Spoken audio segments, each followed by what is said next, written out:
तो प्यारी साथ संगत जी, राधा स्वामी जी। संगत जी, बाबा जी ने बताया कि चाहे भले ही आंखों देखी बात हो, लेकिन इन 4 अवसरों पर कभी अपनों पर शक मत करना, वरना मुंह छुपाने के लिए भी जगह नहीं मिलेगी। संगत जी, पहले आप संगत को पूरा सुनिएगा, तभी आपको पूरी बात समझ में आएगी। एक समय की बात है, एक लखीमपुर नामक शहर था। उस लखीमपुर शहर में एक लाख सेठ अपने परिवार के साथ रहते थे। सेठ बहुत ही धनवान था। उसके घर में किसी बात की कोई कमी नहीं थी। लाखों का कारोबार चलता रहता था। सेठ के परिवार के लोग बहुत ही सदाचारी थे। परिवार में जितने भी लोग थे, वह सभी धर्मात्मा प्रवृत्ति के लोग थे। उसी परिवार में एक कन्या ने जन्म लिया। कन्या का नाम माया रखा गया। वो बहुत ही बुद्धिमान और संस्कारी थी। जैसे उसका नाम था, वैसे ही उसके गुण भी थे। वह परमात्मा की भक्ति भावों में बहुत ज़्यादा लगाव रखती थी और गरीब लोगों की समय समय पर मदद भी करती थी। बड़े लोगों की सेवा को वह अपना प्रथम कर्तव्य मानती थी। संगत जी, धीरे धीरे समय गुजरता गया। समय के साथ साथ माया जवान होती गई। जब उसकी उम्र विवाह योग्य हो गई, तो सेठ ने एक सज्जन परिवार को देखकर माया का विवाह कर दिया। माया का ससुर बहुत ही अमीर था। अमीर होने के साथ साथ वह बड़ा ही कंजूस भी था। माया जब दुल्हन बनकर आई, तो उसने अपने ससुराल वालों में किसी तरह की शिकायत का मौका नहीं दिया। सच्चे संस्कारों में पलकर बड़ी हुई थी, इसलिए अपने पति और सास ससुर का खूब आदर करती थी। उसने अपनी सेवा भाव से उनका मन जीत लिया। संगत जी, धीरे धीरे ससुराल में रहते रहते उसे समय बीतते गए। एक दिन की बात है, सुबह माया अपने घर के आंगन में झाड़ू लगा रही थी। तभी उसके दरवाजे पर एक नवयुवक उम्र का सन्यासी महात्मा आया और दरवाजे पर आकर खड़े होकर अपनी कर ताले बजाने लगा। और उस नवयुवक सन्यासी ने आवाज़ लगाई कि माई, सन्यासी द्वार खड़ा है, बाबा को कुछ भिक्षा दे दो। संगत जी, उस नौजवान सन्यासी की आवाज़ जब माया के आंगन में सुनी, तो माया फौरन द्वार पर आई और वह सन्यासी को देखकर माया कहने लगी, अरे बाबा, आखिर तुम्हें इतनी जल्दी क्यों है? थोड़ा सब्र कर लेते।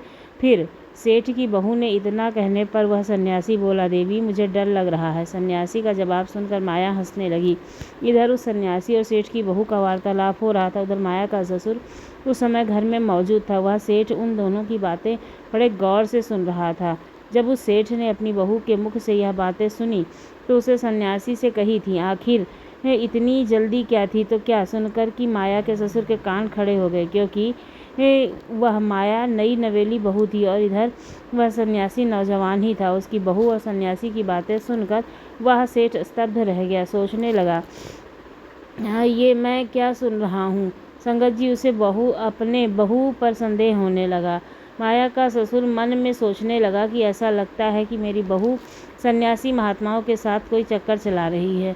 मेरी बहू की मंशा कुछ ठीक मालूम नहीं पड़ती है। संगत जी, सेठ के पेट में पानी सा हो रहा था। सेठ सोचने लगा, अरे राम राम, मैं यह क्या देख रहा हूँ? सन्यासी कह रहा था कि मुझे डर लग रहा है, इसलिए उसे किस बात का डर लग रहा था? अब तो वह और ध्यान से उसकी बातें सुनने लगा। बहू उस नौजवान सन्यासी से हंस कर बातें कर रही थी। हो न हो, यह सन्यासी महात्मा का बहू के साथ कोई न कोई संबंध ज़रूर है। अब मैं सुनता हूँ कि यह आगे और क्या बातें करते हैं। अब वह सेठ अपनी चारपाई से उठकर खिड़की के पास आकर खड़ा हो गया और चुपचाप खड़े होकर उस सन्यासी महात्मा और अपनी बहू की बातों को सुनने लगा। सेठ खिड़की से कान लगाकर बड़े ध्यान से सुन रहा था। संगत जी, फिर वह सन्यासी महात्मा माया से पूछने लगा कि देवी, तुम्हारी उम्र कितनी है? उस नौजवान सन्यासी की बात का उत्तर देते हुए माया कहने लगी, सन्यासी महात्मा, अभी मेरी उम्र ही क्या है, मैं तो सिर्फ 10 वर्ष की हूँ। इधर माया का ससुर अपने कमरे में खड़ा हुआ उन दोनों की बातों को ध्यान से सुन रहा था।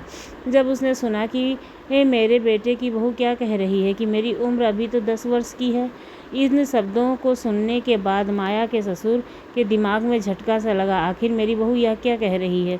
उस सन्यासी महात्मा से कितना बड़ा झूठ बोल रही है। इसे अपनी उम्र इतनी कम बताने की क्या ज़रूरत थी? उधर महात्मा ने इस बात को दोहराया कि अच्छा देवी, तो अभी तुम्हारी उम्र सिर्फ 10 वर्ष हुई है।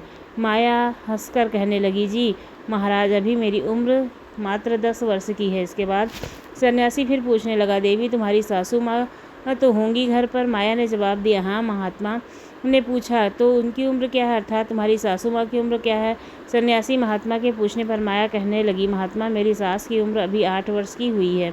प्रिय दर्शकों, जब सेठ ने सुना कि मेरी बहू मेरी पत्नी की उम्र 8 वर्ष बता रही है तो सेठ का दिमाग चकरा गया। सेठ सोचने लगा कि मेरी पुत्र वधू कहीं पागल तो नहीं हो गई है, अपनी उम्र 10 वर्ष बता रही है और सास की उम्र 8 वर्ष बता रही है। आखिर बहू कैसी बातें कर रही है, देखता हूँ आगे इनमें क्या बातें होती हैं। यह तो पक्का ही हो गया कि मेरी बहू मेरे बेटे की आंखों में धूल झोंक रही है। यही तो इस सन्यासी से प्रेम कर बैठी है, नहीं तो इसकी उम्र इतनी कम बताने का क्या मतलब है। फिर सोचने लगा कि इतनी जल्दी बोलना ठीक नहीं है, पहले मैं उसकी पूरी बात सुन लेता हूँ, आखिर यह दोनों आगे क्या क्या बातें करते हैं। जब सन्यासी यहाँ से चला जाएगा तब मैं अपनी बहू से पूछूंगा और शिकायत भी करूँगा बेटे से। फिर सेठ अपनी बहू और उन महात्मा की बातचीत को सुनने लगा। इधर सन्यासी महात्मा ने माया से फिर वही सवाल किया कि देवी, आखिर तुम्हारे पति की उम्र कितनी है? माया ने फिर बेबाकी से उत्तर दिया, महात्मा जी, मैं क्या बताऊं, उनकी उम्र तो अभी 3.5 साल की ही हुई है। प्रिय बहू के जवाब से सेठ की और भी व्याकुलता बढ़ गई। खिड़की के पास खड़ा खड़ा ससुर सोच रहा था कि बहू बिल्कुल पागल हो गई है, क्या अनाप शनाप बकती जा रही है। स्वयं को 10 साल का, सास को 8 साल का, पति को 2.5 साल का ही बता रही है। अरे राम राम, अब तो हद ही हो गई है। अब इस हिसाब में कि मेरी उम्र कितनी बताएगी। चलो देखते हैं आगे क्या होता है। पहले मैं उसकी पूरी बात सुन तो लूँ कि आखिर ये मेरे बारे में क्या बोलेगी। संगत जी, उस सन्यासी महात्मा ने फिर से उस बहू से अच्छा कहा, अपने आयु और सास की आयु और अपने पति की आयु तो मुझे बता दी, पर अब तुम्हारे ससुर की आयु क्या है? संगत जी, अब सन्यासी महात्मा के पूछने पर माया कहने लगी, सन्यासी महाराज, मैं अपने ससुर की क्या उम्र बताऊं? मेरे ससुर का तो अभी जन्म ही नहीं हुआ है। संगत जी, बहू के इस जवाब से सेठ को आपे के बाहर कर दिया। वह पागल सा हो गया, उसका दिमाग चकराने लगा। उसे कुछ समझ नहीं आ रहा था आखिर क्या चल रहा है। मेरे बेटे के साथ में इसका विवाह हुआ, यह क्या कह रही है? मेरे ससुर का तो जन्म ही नहीं हुआ, आखिर मेरी बहू मेरे बारे में यह सब क्यों बोल रही है? अब तो मुझे ऐसा लग रहा है मैं पागल हो गया हूँ, या मेरी बहू पागल हो गई है। संगत जी, अब तो सेठ की बहू उस सन्यासी महात्मा को भिक्षा देने के बाद में अपने घर में चली गई। इधर मन ही मन सेठ जलता हुआ अपने कमरे में निकल गया। फिर उसके मन में आया कि मैं जाकर अपनी बहू से सब बातें पूछूं कि वह नौजवान साधु से हंस हंस कर क्या उल्टी सीधी बातें कर रही थी। फिर उसने सोचा कि नहीं, मेरी बहू तो चरित्रहीन है, मैं उससे क्या पूछूं। मैंने खुद अपने कानों से सब सुना है और आंखों से देखा है। ज़रूर इस साधु महात्मा के साथ कोई बात है इसकी, यह हमारी नाक कटाएगी। मैं इसे अपने घर में नहीं रखूँगा, यह बात पंचायत के सामने रखूँगा। पंचायत में पंचों के सामने ही मैं अपने पुत्र वधू से सवाल करूँगा। अब तुम मुझे इसे पुत्र वधू कहते हुए भी बुरा लग रहा है। सेठ ने तुरंत माया से माँ बाप के घर भिजवा दी और जैसे वैसे सीधे तुरंत चले आए।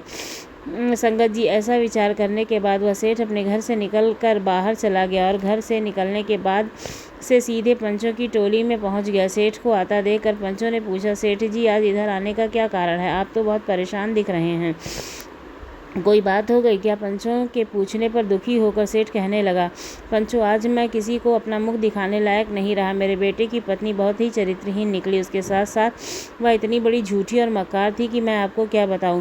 पंचों, अब मैं बहू से छुटकारा पाना चाहता हूं। मैं तो जैसे तैसे करके वहां से बचकर आया हूं, नहीं तो मैं अपनी बहू की बातें सुनकर पागल ही हो जाता। तब पंचों ने पूछा, आखिर ऐसी क्या बात हो गई जो पागल हो जाते? तब सेठ कहता है कि पंचों, मैं मुखिया, पहले आप लोगों के साथ में मेरे घर चलिए, मैं वहीं पंचायत के सामने अपनी बात बताऊंगा। संगत जी, अब तो सेठ के बार बार आग्रह करने पर सभी पंच सेठ के साथ चल दिए। उधर पंच सेठ की चौपाल में पहुंचते हैं, उधर माया के माता पिता भी आ जाते हैं। सेठ ने अपनी चौपाल पर पंचायत बैठा दी। सभी लोग सेठ के द्वार पर इकट्ठे हो गए। माया ने माता पिता भी वहां बैठे हुए थे। इधर पंचों ने सेठ के साथ, सेठ की आखिरी ऐसी कौन सी बात है जो आप अपने घर पर पंचों को बुलाकर लाए हैं? किसी समस्या को लेकर पंचायत होनी है क्या? सब लोग तुम्हारे घर पर आ चुके हैं? अब आखिरकार क्या बात है? तब सेठ ने कहा, पंचों, अब मैं आपको अपनी पुत्र वधू माया के को पंचायत में बुलाना चाहता हूँ। सबसे पहले आप मेरी बहू को बुलवा कर मैं अपनी समस्या उसी के सामने रखूँगा। संगत जी, अब तो पंचायत का आदेश भी मिलते ही तुरंत माया को बुलाया गया। जब सेठ की बहू आ गई तो फिर पंचों ने कहा, सेठ जी, अब तो आपकी बहू भी आ गई है, अब तो आप बताओ आखिर कौन सी बात है? आखिर तुम्हारी बहू ने ऐसा क्या कर दिया है जो तुम इतने दुखी हो गए हो? तब सेठ कहता है कि पंचों, आज सुबह जब मैं सोकर उठा तो मैंने कुछ देखा, जिसे देखकर मैं सुनकर बड़ा दुखी हुआ। मैंने देखा कि मेरी बहू आंगन में झाड़ू लगा रही थी। तभी दरवाजे पर एक नौजवान साधु आया, दरवाजे के बाहर आकर खड़ी होकर भिक्षा मांगने लगा। जैसे ही सन्यासी माया की आवाज़ मेरी बहू के कानों में पहुंची तो वह उसी समय भिक्षा लेकर द्वार पर गई। इतना कहकर सेठ चुप हो गया। तब पंचों ने कहा, सेठ जी, इसमें कौन सी दुखी होने की बात है? यह तो बहुत अच्छी बात है, हर नारी को यही करना चाहिए। बस इसी बात के लिए तुमने अपने घर पर पंचायत बुला ली है। द्वार आए किसी साधु संत या भूखे भिखारी को भिक्षा डालना नारी का धर्म है, इसमें इतना परेशान होने की कौन सी बात है? अब सेठ, आप सभी लोग जरा सब्र कीजिए, मैं आपको पूरी कहानी सुनाता हूँ। मेरी बहू की करतूत सुनकर तुम भी पागल हो जाओगे। मेरी चिंता बहुत बढ़ गई है। यदि बात छोटी सी होती तो मुझ पर कोई फ़र्क नहीं पड़ता। छोटी मोटी बात होती तो मैं तुम्हें अपने दरवाजे पर बुलाकर परेशान नहीं करता। बात बहुत गंभीर है, उसका निर्णय सिर्फ पंचायत ही कर सकती है। पंचों ने कहा, ठीक है सेठ जी, आपकी बातें सुनकर तो ऐसा लग रहा है जैसे कोई बड़ी बात है। सेठ बोला, अरे नहीं, जिस बात को लेकर मैं चिंतित हूँ यही वह बात आप भी जान लेंगे तो आप भी परेशान हो जाओगे।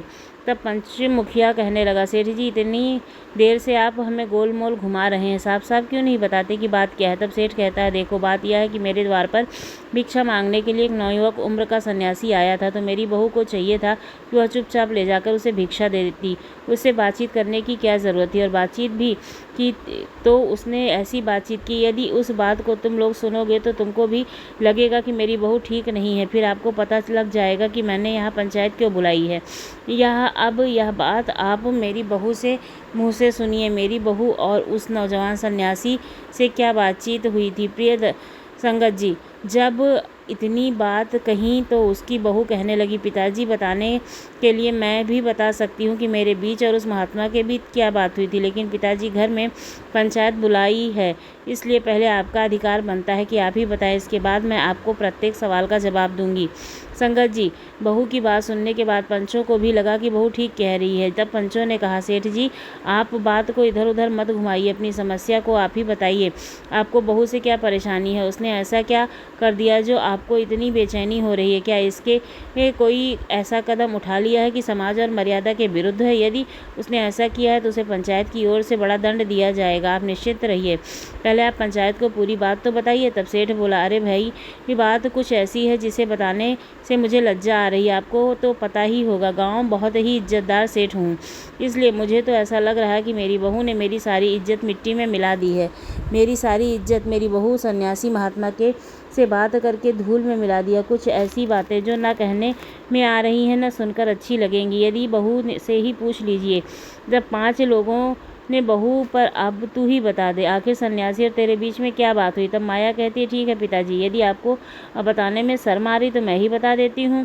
मेरे और महात्मा के बीच में क्या बात हुई थी, लेकिन पिताजी शुरुआत आपको करनी पड़ेगी। पहली बात आप कहोगे, फिर मैं उसका उत्तर दूंगी। यदि मैं गलत हूँ तो पंचायत मुझे सज़ा सुनाएगी। मुझे मंजूर है। तब सेठ कहता है, सब लोग ध्यान से सुनो। मेरे द्वार पर आए सन्यासी महात्मा भिक्षा मांगने आए थे। सेठ अपनी बहू को बोला कि बहू, जब वहाँ महात्मा आया तो तुमने उससे क्या कहा? सन्यासी जी, अभी जल्दी किस बात की है? सेठ अपनी बहू से बोला, बताओ, तुमने यह बात उस सन्यासी से कही थी या नहीं? ये समस्त पंचायत के सामने मैं तुमसे यह जानना चाहता हूँ कि तुमने उस महात्मा को ऐसा क्यों कहा? ससुर की बात सुनते ही बहू कहने लगी, पिताजी, मैं इस बात पर उस महात्मा से कह रही थी कि सेठ बोला। फिर तुम्हारे पूछने पर उस सन्यासी ने क्या उत्तर दिया था? तो बहू ने बताया कि ससुर जी, उस सन्यासी महात्मा जी ने कहा, मुझे डर लग रहा है। तब सेठ ने कहा, हे बहू, अब तुम ही पूरी पंचायत के सामने बताओ कि आखिर उस बात का क्या मतलब था। ऐसी बात सुनकर भला किसका दिमाग नहीं घूमेगा? मैं तो तभी समझ गया था कि तुम गलत हो, इसलिए मैं तुम्हें अब अपने घर में नहीं रखूँगा। तब बहू जवाब देती है, ससुर जी, अगर मेरी बात बात गलत निकली तो मैं सबके सामने कहती हूँ, मैं आपके घर को छोड़कर चली जाऊँगी। पहले मेरी बात पूरी तो सुन लो। तब बहू कहती है, पिताजी मैंने उस नौजवान सन्यासी से इसलिए यह बात कही थी कि उसने छोटी सी उम्र में ही संन्यास धारण कर लिया था। जो उम्र खेलने कूदने हंसने खेलने की होती उस उम्र में वह वैराग्य धारण करके सन्यासी बन गया था।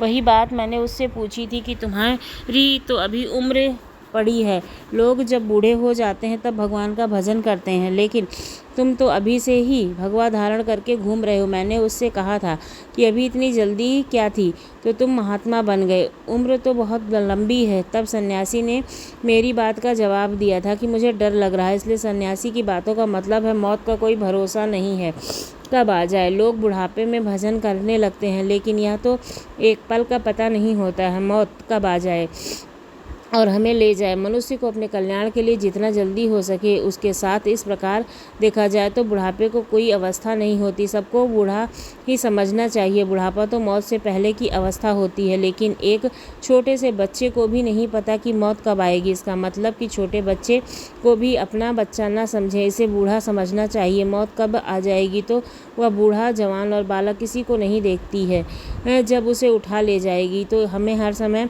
भजन सिमरन करते ही रहना चाहिए। बुढ़ापा किसने देखा है, पर क्या पता बुढ़ापे पर हम पहुंच ही ना पाएं।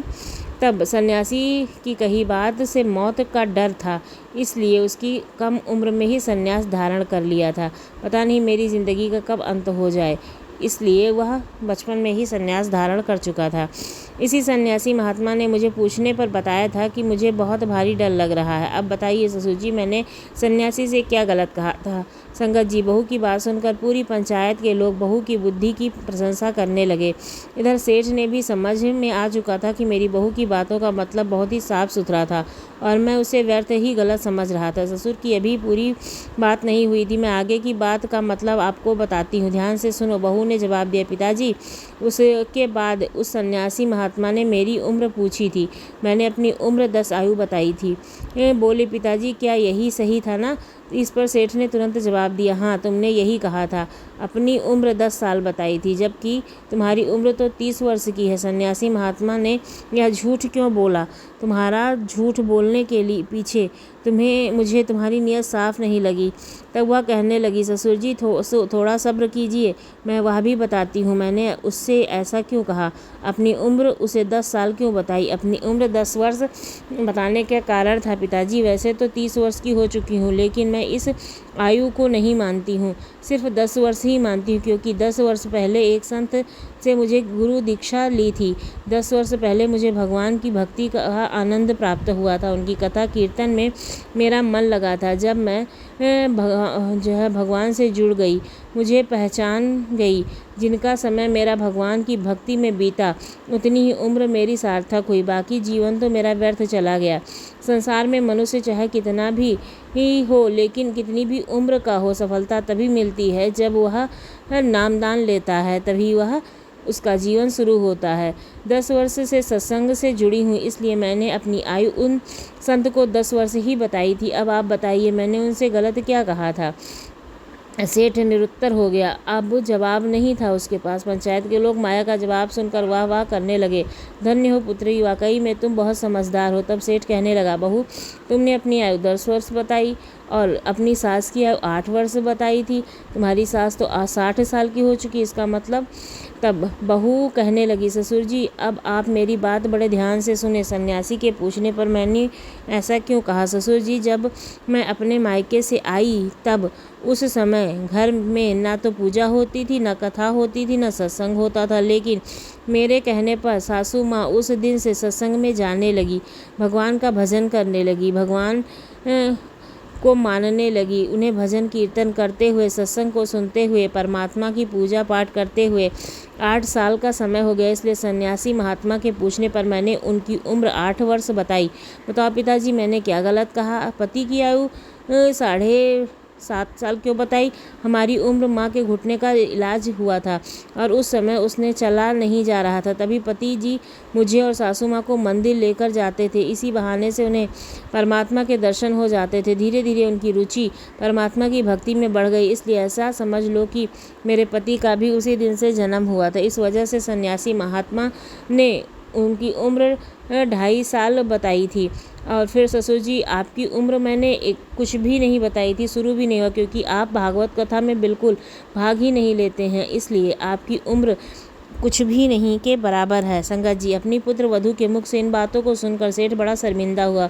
उसने पूरी पंचायत के सामने अपने दोनों कान पकड़कर बहू से क्षमा मांगी। अपनी बहू से कहता है, बेटी मैंने अब तुम्हारे बारे में गलत सोचा, मुझे क्षमा कर दो। तुम्हारी बातें सुनकर तो ऐसा लग रहा है मुझे तुम पर गर्व होना चाहिए, तुम वास्तव में बड़ी बुद्धिमान हो। इसके बाद पंचों के हाथ जोड़कर सेठ ने माफ़ी मांगी और पुत्र वधू को लेकर घर चला गया। घर आने के बाद सेठ ने अपनी पुत्र वधू से कहा, पुत्री आज तूने मेरी आंखें खोल दी, वास्तव में मेरा नया जन्म हुआ, जन्म लेना चाहता हूँ। ससुर की इतनी बातें सुनकर बहू ने ससुर जी को कहा, अच्छा। फिर उसने बड़े ही सवेरे बाबा जी के यहाँ ले जाकर के नामदान कराया और नामदान की पर्ची डलाई और वहाँ पर भजन सिमरन के लिए उन्हें प्रोत्साहित किया। इसीलिए हमारे बाबा जी ने नामदान की उम्र इतनी कम रखी है और नामदान का कोई समय नहीं होता, ना ही भजन सिमरन का कोई समय होता। हमें जब समझ में आए तभी से भजन सिमरन करना शुरू कर देना चाहिए। आपको आज की संगत कैसी लगी ज़रूर बताइएगा। अगर अच्छी लगी तो चैनल को सब्सक्राइब करना ना भूलिएगा। धन्यवाद।